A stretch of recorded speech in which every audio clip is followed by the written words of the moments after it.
భారతదేశంలో ఒక్కో ప్రాంతంలో ఒక్కోలాగా కొంతమంది ప్రజలు కొన్ని ఆచారాల్ని పాటిస్తూ ఉంటారు. అంతెందుకు, రీసెంట్గా కార్తీక మాసంలో చాలా మంది నాన్ వెజ్కి దూరంగా ఉన్నారు.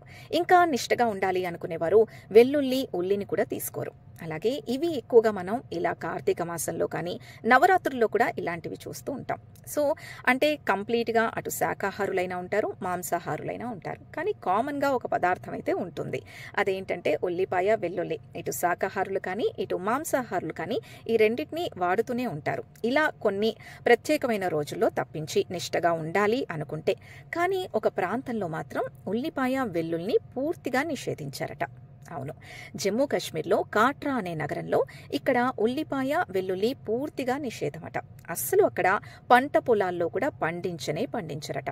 ఎందుకంటే అక్కడ శ్రీమాతా వైష్ణోదేవి అమ్మవారిని బాగా కొలుస్తారట. సో ఆ మత విశ్వాసంలోనే అక్కడ ఉన్న ఆచారాలు, ఆ అమ్మవారికి ఒక గౌరవానికి ప్రతీకగానే ఇలాంటి ఆచారాన్ని అక్కడ పాటిస్తున్నారట. అక్కడ రెస్టారెంట్లలో చూసుకున్నా, దుకాణాల్లో చూసుకున్నా ఎక్కడా ఉల్లిపాయ, వెల్లుల్లి అస్సలు దొరకదట. పూర్తిగా ఈ రెండిటిని నిషేధించే అక్కడ వంటకాల్ని వారు వండుతారు.